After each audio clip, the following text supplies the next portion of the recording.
little congested, so that means that you could be very this one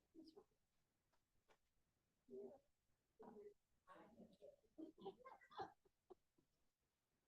Yeah.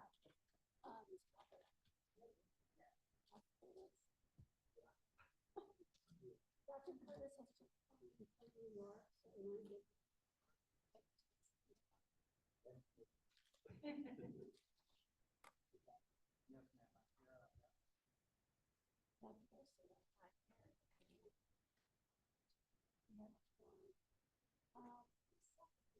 so we have the library board minutes. It says we shall loading materials and computers. There's no changes in grades. Do I have a motion? Okay. Do I have a second?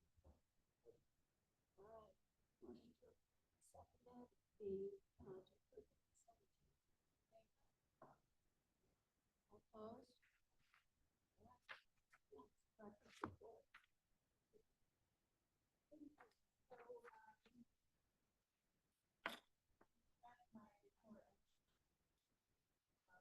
I want to spend a little more time on Senate Bill 1 and what we've learned since the last. We did hire this middle grade librarian, which is started. Ever since I started, just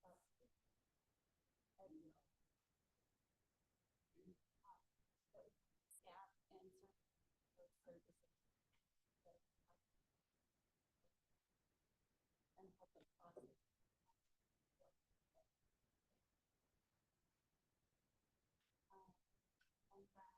And then local government.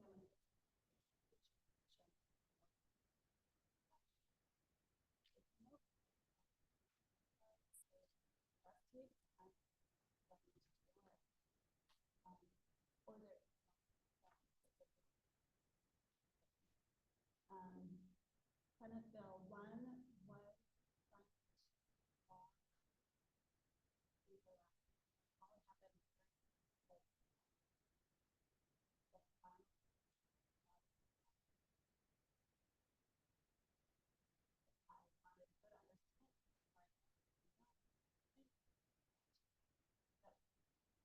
Friday went to Lebanon, the Indiana Library Federation office. They sent something out Thursday morning, and it was so no time for a call to action. One of the things the fiscal notes that they provided to us, and they updated it again on the 26th, do not reflect local income tax impact. So just which for us, like over the next year, not going to go from the property tax side of things, which given inflation in our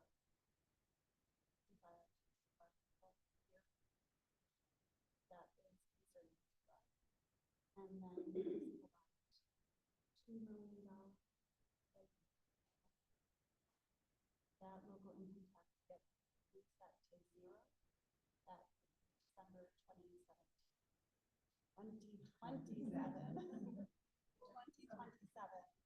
And then counties and cities can reach for us to matter. And I just so we are concerned about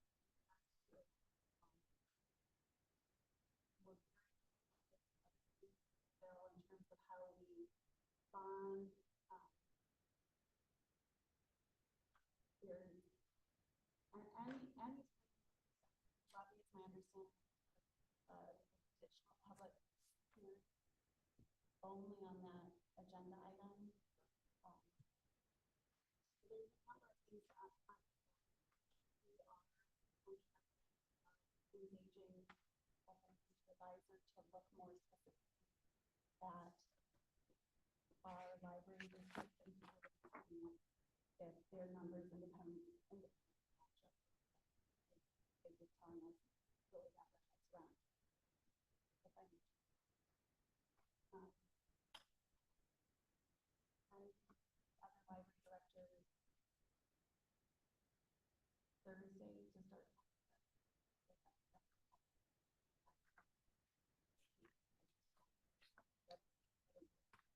Thinking there's all of it as well. So we'll work through all of that. The 2028 outlook.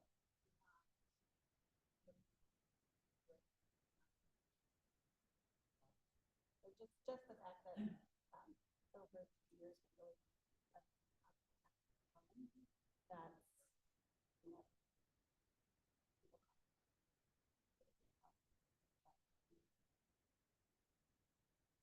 are the tariffs going to affect I about books I think most of that we buy here are produced in the United States.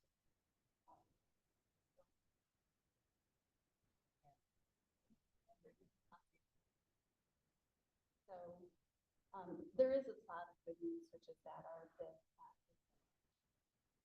came in a little less than we expected and a shorter timeline than we expected. It's not a bad thing. And we didn't know how the tariffs would particularly affect that one. So I think that's a good sign. Dr. Curtis. One, some of the discussion, if there would be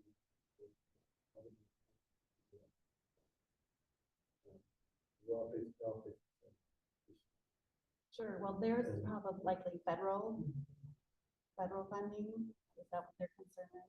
No, this is. They get some. Oh, they get some.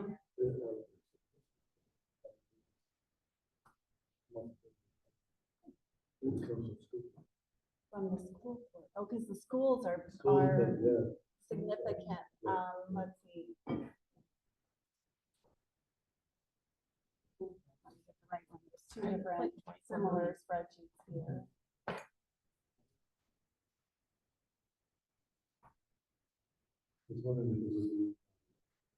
I think the art museum also receives from the school.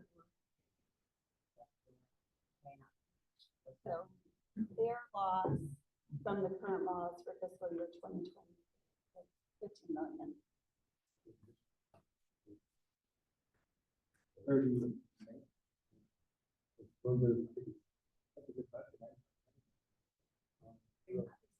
No. Per year. And then, as the way this thing works, they get the money from. It's a pass through. Yeah, so you're exactly this one. He has pledged that Ken will continue. But He's retired. he's retired. I was gonna say, yeah. Well, and also they can choose not to because Mishawaka doesn't give any money to the art museum. I think They're just, it's a little bit of a different situation with them than with us. For us, it's libraries and townships. Are the property tax. I guess you're planning to meet with like New Carlisle and Mishawaka. So And Wapaton, yeah. So the four of you will go together. We'll start having those discussions about how we. And the nice, I will say, we do have a little time. The levy increases capped at 4% for next year. I think our actual number based on this is a little bit less than 4%, but we'll start really thinking through what that looks like for us. That's not how we can be helpful.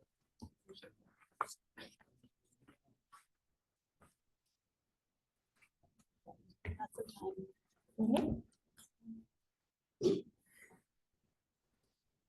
All right, we got a great children's librarian on board.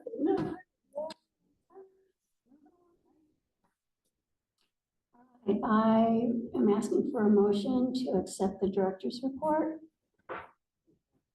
Thank you, Rhonda. Second? Second. Thank you. All in favor of accepting the director's report, please say aye. Opposed? All right, we're moving on to patron engagement. Rona. So I have a couple program snapshots, one from the Wild Rose Moon Radio Hour, that was on March 1st with Southside Denny, and there were nearly 200 people in attendance. I didn't go, but I heard it was really fun. I regret not going. And then a picture of the St. Patrick's Day Parade, and that was delayed by a week. The attendance was a lot lower, and it looks like it was cold. Yeah, cold and windy. And then some of the top checkouts, I wanted to point out the Hunger Games. That is because there's a new prequel out and a movie coming. So I need to read that. Because years ago I read the whole series. And then page 2, the March total visitors, it was a total of 70,565, with which most locations saw around the same as March 24. But the main saw a 42% increase and skate count increase of 47%. And total computer minutes also increased by 17%.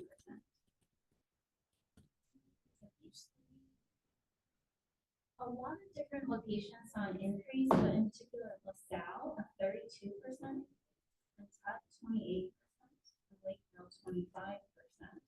So that was very notable. Page 4. So outreach attendance was quite a bit lower, and I was looking into that, and I found out it was because of the parade. That the number of contacts that they had was much lower because the parade attendance the previous year was 6,500, and this year it was 1,500. Probably because of the reschedule and the weather.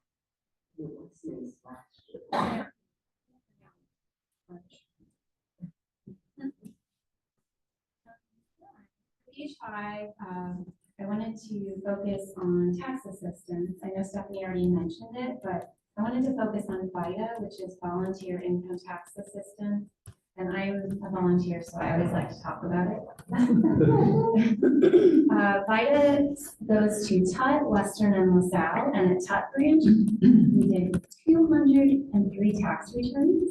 And then there's a breakdown of if they were electronically filed or paper or amended returns. And if you think about each tax return could potentially cost $200 if you were to go to H&R Block or a commercial place. That's an approximate savings of over $40,000. And then Western Branch, 174 tax returns were filed, and LaSalle Branch, 175 tax returns. And for the most part, those 3 branches see people who live in the neighborhood, the most likely to go there. I volunteer on Saturdays at Goodwill Academy, and you get people from all over because it's a Saturday. They're looking for a place open on Saturday. But I just wanted to highlight that. Will you also mention the Notre Dame group that doesn't Yeah. I don't have all of the stats for that, but that's the Notre Dame Tax Assistance Program, and it's Notre Dame and St. Mary's students. They're finance and accounting students. And I think they did 550 around that here at the library on Thursdays and Saturdays. 450. Oh, 450. Something like that. So I just think that's such a great program. It really is. It helps so many people. We do see people, the same people year after year, but also people who have never been to us who hear about it from other people who have been. This year I helped an 82-year-old man, and then I helped his 100-year-old father. It was pretty cool. Yeah, it was really cool. And they have the same name, a junior and a senior, so it took me a minute to figure out, oh, I see what's happening here.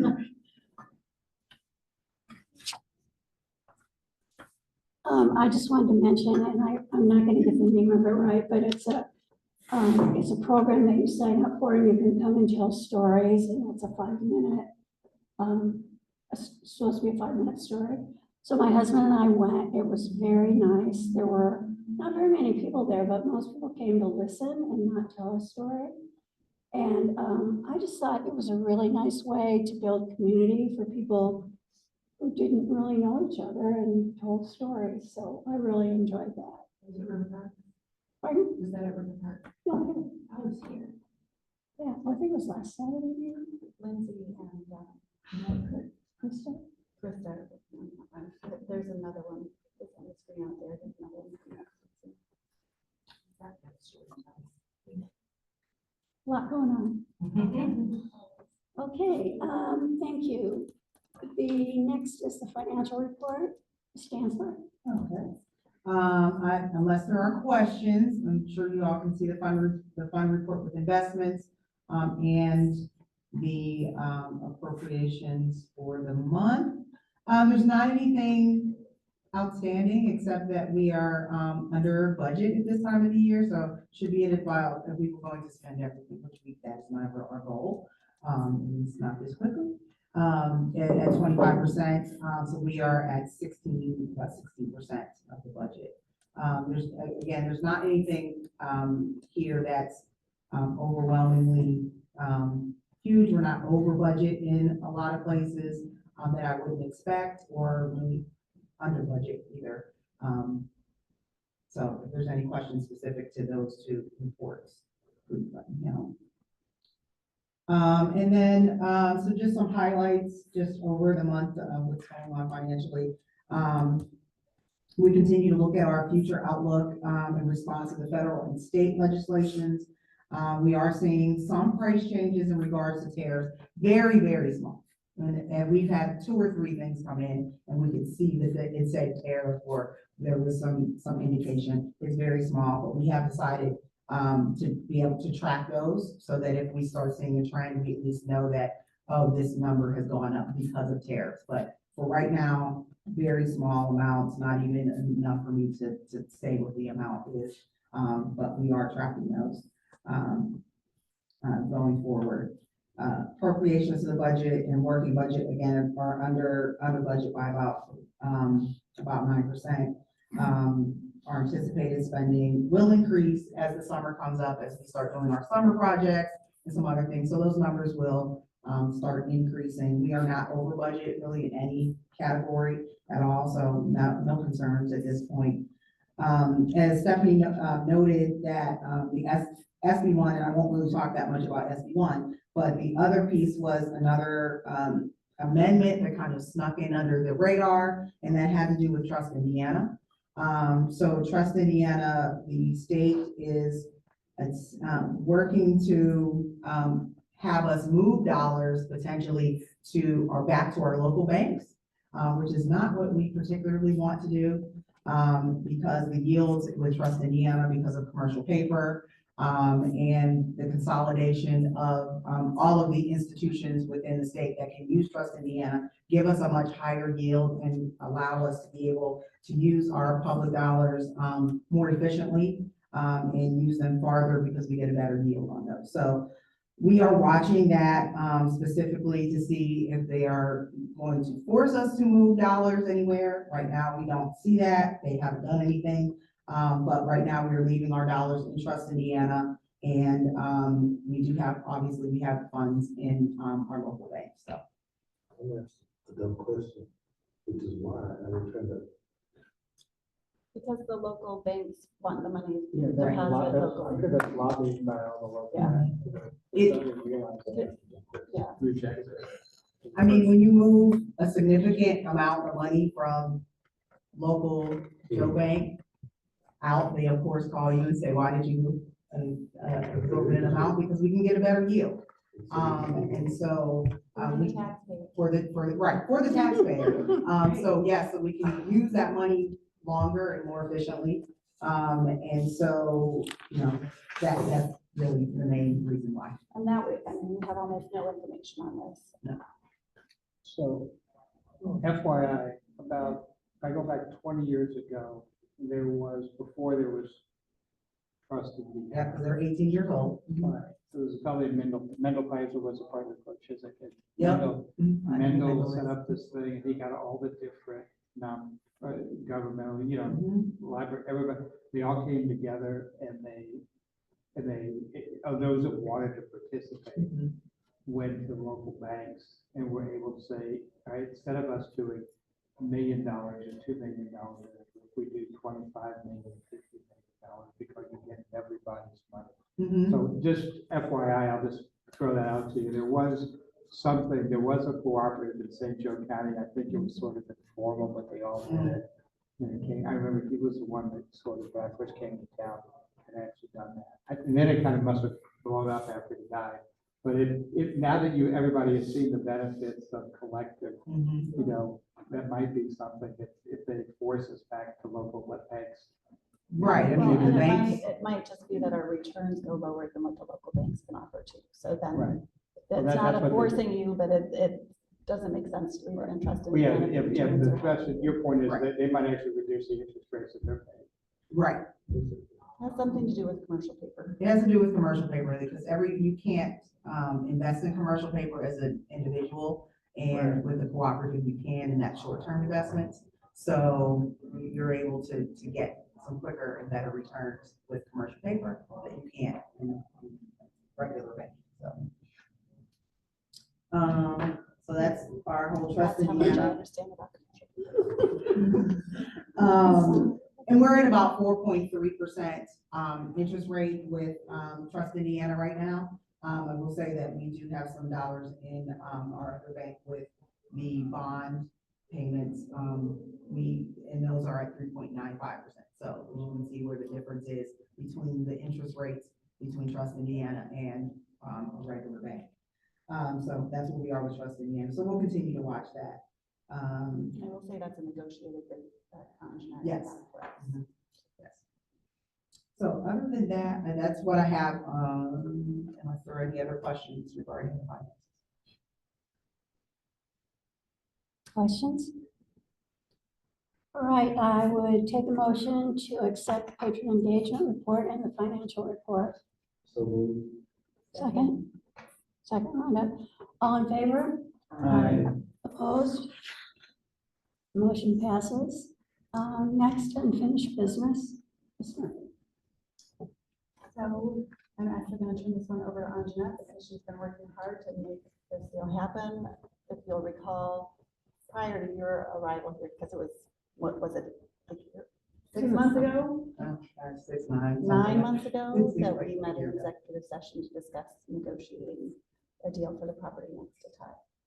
So we do have the purchase agreement within the packet. And the property is, as Stephanie said, is adjacent to, the Tut branch. And we would like for, and it has been negotiated for less than we originally, asked. And it is within, the guidelines of what we are allowed to pay. So, we would ask that the board approve that, and we will find our signatures out. And Myra, This is the one with the. And it is approved, yeah, Myra has looked at everything. We don't want to go away, so Oh, yeah, well, he said no. it went away, and then when it came back, we said, no, we're gonna ask for less. So we asked for less. I make a motion to accept it. She lost. Are you making a motion? Yes. Okay, second? I second. All in favor? Aye. Opposed? All right, motion passes. New business. Information policies. This year, we are recommending no changes to the information policies section of the public service policies. This policy concerns service philosophy, reference services, and other information services. And there's a copy of the information policies. I think our policies cleaned up the last couple of years. Very nice. So no vote needed on that. I like approval every year, just so it shows that we Okay, are reviewing our policies Okay. regularly. could I have a motion to approve information policies with no change? So moved. Second? Second. All in favor? Aye. Opposed? Okay, motion passes. Next, Falcons interior demo. I got my note, I just wanted to make sure. We did go and gather quotes for the demo package for the ZB Falcons Building 323 Sheridan, which will be the new Western, in for preparation for the remodel. And so all of those bids came in where we I'm sorry, bids, they were quotes. They came in where we only needed to take 3 quotes. We looked at those, our owner's rep reviewed those, and we chose Rare Earth Trucking as our demo vendor. And we approval or just? We do, and we did this for 2 reasons. One is to sort of lower the overall cost of the project when you have bids. It's more expensive to do a bid project than your standard just quoted project. It gives us an opportunity to use a local vendor that might not typically get work from the library. And it's going to allow the architects to really see the interior of the building all the way to the edges. So we can mitigate any potential problems we might have in the design. I will say we are behind in the design from our original schedule of that building, but I still think we're on a good path. And the funds will come out of the bond money. Any questions? So I see that there were 3 quotes, so was this the lowest quote? The first one that we vetted happened to be the lowest. However, they came back with some insurance issues, and we could not take their quote. So this was the middle quote. Any other questions? Has anything started? Have we been in the building? Yeah, they started this morning, so this is a, what's the word I'm looking for? Ratification. Ratification, yes. Thank you. Mhm. So, and actually, I will say we had one sign of people hanging out in the building. I just assumed when we purchased it that there were probably many, many keys hanging around. So we have changed the locks as well and haven't had problems again. Usually those clubs have lots of keys. Oh, you mean like patrons? No. The Falcons building. Yeah, but like. No, we don't know. We Who don't know. knows? So I mean, I'm like, oh, he's going and drinking some beer. You know, Little there's thing is staying.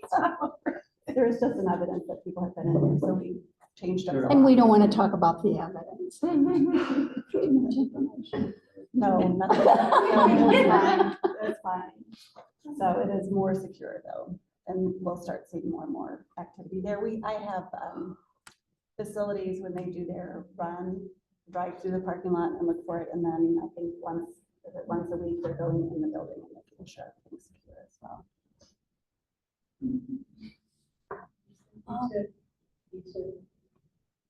Bids, not, you didn't take bids. We requested 3 quotes. That was the quote. I understand that, bids cost us more to do when they get lower higher stuff. But I've been in other meetings and labor unions and stuff get really upset when we don't take bids from people. But could that be a potential problem here when you did end up using a local person? The local unions or there's not somebody that's gonna come up out of the No, shadows and I that's know, gonna be mad. right, no, there is Indiana code that says under 50,000, we can just purchase from whoever. Those Okay. are considered small purchases. Okay. And then between 50 and 150,000, we have to solicit at least 3 quotes from whoever we want to solicit those from. And I think Veritas Group, who's our owner's rep, actually solicited more than that. We just received 3. Correct. Okay. And then over 150,000, you must go through the public bid process. And when it's a quote, you can sort of pick whoever meets your needs the best. A bid, you have to take the lowest responsive bid. So there's less flexibility in that too. But it's a lot of work to submit a bid, which is why there's so much more paperwork involved. That's why there's usually a cost differential for those bid projects. No, good question, because there's been a lot around it lately. I've been in county council meetings and people get up and they're so upset. you didn't do this right, and you didn't, you didn't give us a chance, or all these, so Right. I just wanted to understand what we were responsible for. And we do try to, when, particularly in quote situations, the bid documents, we have a page on our website for that, but those typically go in your standard construction software, like contractors have a place where they go when they're seeking government bids.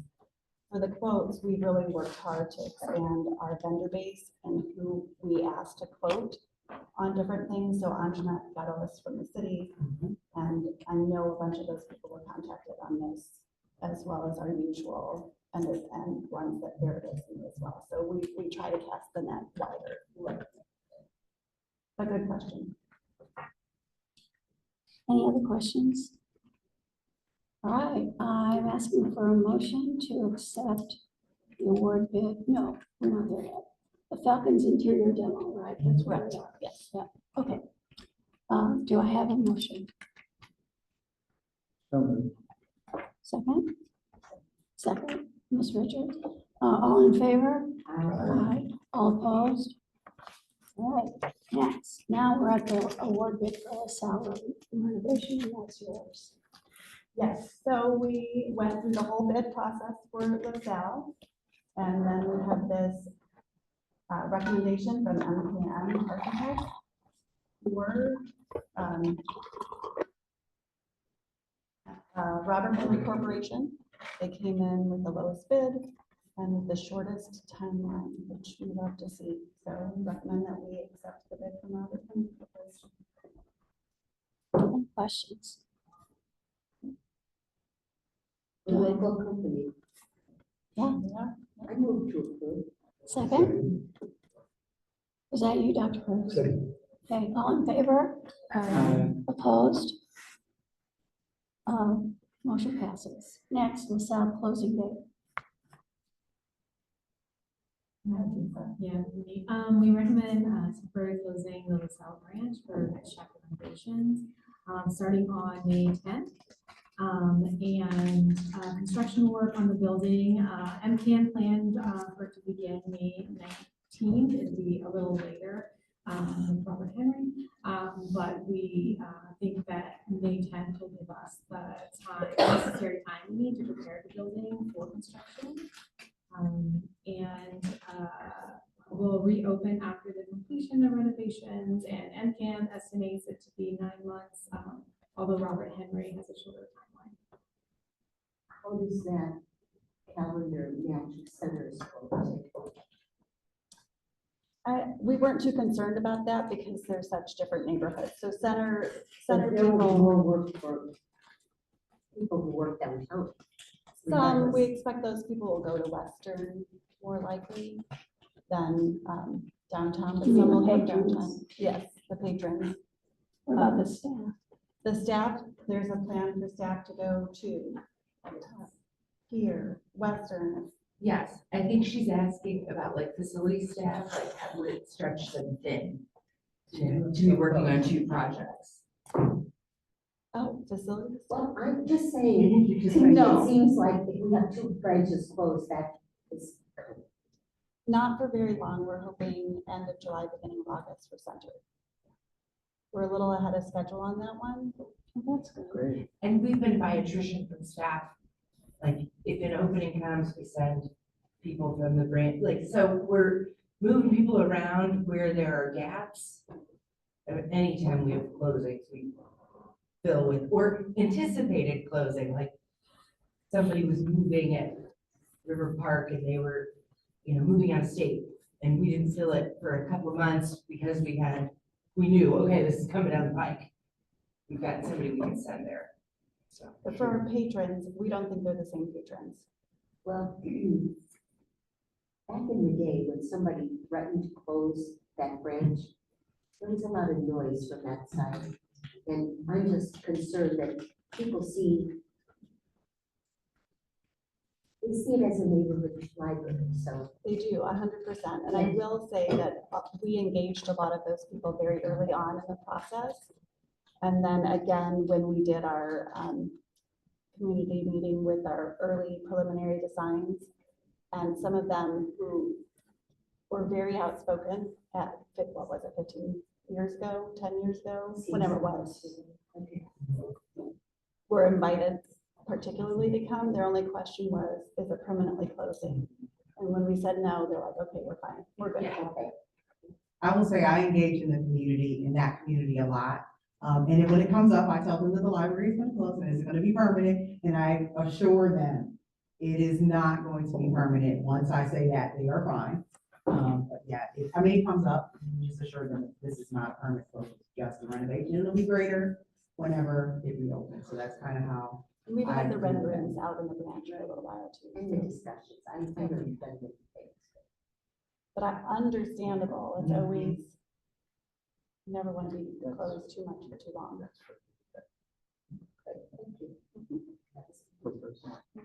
Any other questions about the LaSalle closing date? I see myself. Mr. Feldman, you had a question? No, we were just No. looking, yeah. I was just looking at the hourly rate on the. It's like visits during construction are billed at a separate cost of $1,500 per day per person.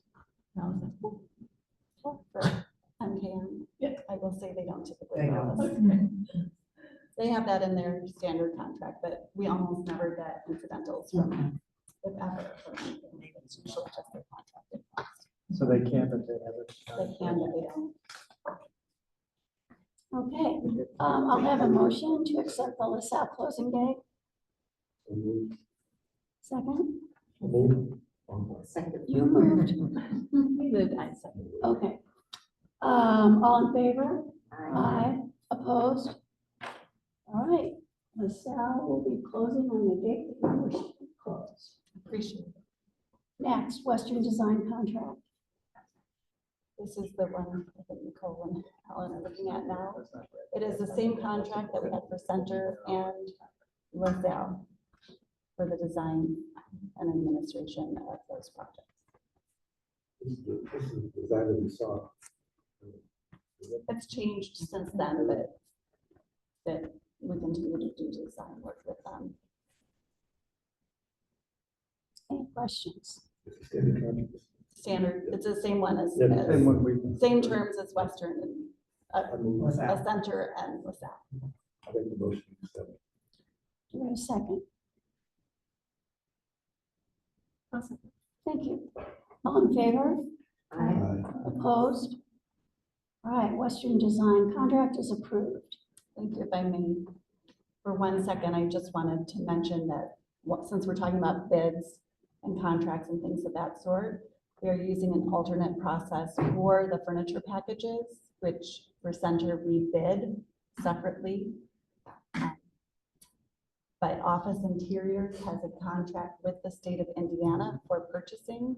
They went through the bid process already, so you won't see that as a separate bid package like we typically do. So if you get questions, which there might be, we are using the appropriate methods of purchasing. It just is gonna look a little different than how we've done it in the past. So the way that works is then you basically, because that's office interior, so that's desk chairs or whatever.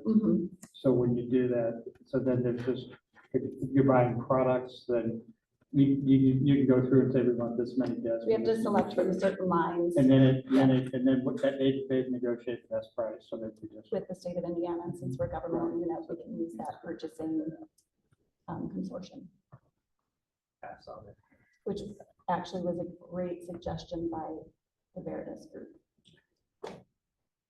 By the way, they're so good. Sorry. Sorry, you're saying sorry, you're the director. You're the president. Okay, I'll take that. All right, so we're moving on to resolution to establish cash change fund for the Welcome Center. Yes. So as you know, the cafe is now closed. And so, the Welcome Center opened officially today. So we do need to take, because the cafe was the cafe's fund, we need to establish a change fund for the Welcome Center. The change fund for the cafe was $200. The Welcome Center's change fund will be $100. So we just need to establish that so it's in the minutes, that they have their own change fund. When I walked in, I saw the copy machine. I saw the There's copy copy machine. machine, fax machine, scanner, yes. So if I'm new to the city, or new to the library, and questions, that's where I'm going. Even if I came in the other door. Mhm. No, you could do either You door. can do either. Ah, Yeah. Part of the problem with this building is people would come in and they don't oh, know. no, look, yeah. Or somebody's having a meeting here and they need to print some, like, an agenda at the last minute, and then they would have to walk all the way over to the other side. So now that service is offered right here. Any other questions? Do I have a motion to approve this resolution? So, second. Moved and seconded. Sorry, you can figure all that out. All in favor? Opposed? All right, other business. Any other business? What else? I told you about. No words. You get some, Announcement. you get another word? No.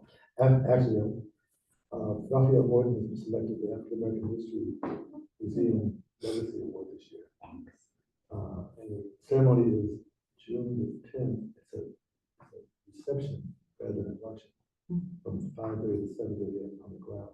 So I thought it would be nice if we supported that event. He's very excited, he was speechless. Raphael's never speechless. It's been a long time. library supporter. Yeah, so I thought of that, so that's been announced. And so, I was forward Stephanie the information, so you can look at it.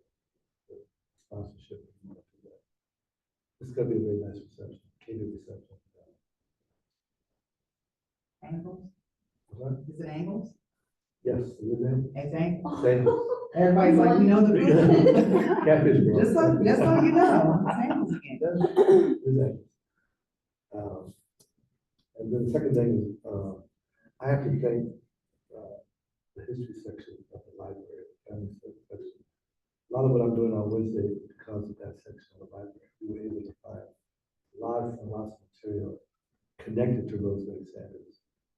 Through yearbooks, through documents about the city and the area. So in the film, in the trailer, there will be a thank you to the St. Joseph Library. Especially to the Family Life History Center, because they've been very, very helpful. We actually found, I didn't realize there were 2 newspapers in South Bay back in the day. And they had the microfilms up there. For those not familiar with Dr. Curtis, it's one of many projects. He's working on a documentary of Rosemary Sanders, who was the first African-American member of South Bend Symphony. So I sent everybody an invitation for Wednesday downstairs. We're gonna show Timothy trailer, the new Timothy trailer. This is why I was in New York, we were taping stuff in New York. And then there'll be a reception, and Rosemary's daughter is here, and will be present. He's 75 years old and got a master's in nursing last year. And nursing education, I should say. She's a firecracker. So she'll be here, so I should bring anybody want to come. So that's Wednesday at 6, So right there's here. 6. We'll start, there'll be a panel discussion with Chris Anderson from the History Museum, myself, Brian Velasquez, who's a cinematographer, does pageant work, Chuck Fry, who's the director, and Rosemary's daughter, Ellen. Then we'll move to the ballroom for the reception. Will you make sure local and family history staff know the invited? Yeah. I need to, and eventually, I need some names for the committees. Okay. I gotta figure out who I talk to. But that section has been very, very, very helpful. We love a little mystery over there. Yeah. The young guy that I worked with, he really got what I asked for. This kid, he had it, I gotta look down, look at this stuff. It's very helpful. Good, glad to hear it. All right. Any other business? Do we have anyone signed up for hearing visitors? No? No. Okay. Strategic plan updates. I thought we were gonna have a long meeting this time, so I didn't schedule one, but I got one for us next time. Why did you think we were gonna have a long? Because look at how many items on the agenda. Yeah, doesn't matter. But we trust your staff, they give us complete information. No worries. Oh, shoot. So I will say, if you just want a quick update, if you look on the homepage of our website, our new storytelling librarian, whose primary goal is to get the stories from the local and family history room out of that room and into the community, has a story on Dingus Day on the homepage of our website. It's her That's a first good story. There's some really cool pictures from 1960s from the Falcons, one from the Falcons building and one from another Polish social club. So she had fun doing that story, and there's a little link in there to Michiana Memory, which is a Where great am I looking resource too. I'm looking at the Her website. website. So what were you saying, that you just said it, but what'd you say again? SJCPL Spotlight, scroll down to about the middle of the page. On the left side, traditions old and new, Dingus Day in St. Joe County. Mhm. Thank you. All right, any other? So that has been one of our, storytelling library is one of our strategic initiatives, so I'm Yeah, I very met excited. her about what at she's the, doing. she was at the. Yes, Mhm. she's great, isn't she? Yes. All right, get these on your calendar and notice the change in location. May 19th at North Liberty. It is a bit of a drive. Now for those of us who live. It is. June 23rd at German and July 28th at Western. So, Southwest, northwest. yeah, I've done that. I have shown up where the meeting wasn't. So make sure you get on the I will calendar. say the drive to North Liberty is lovely. And that branch is. Okay. Well, maybe it's fine. Do I have a motion to adjourn? So moved. Second? All in favor? Aye. Opposed? All right, meeting's adjourned. No, I don't use that.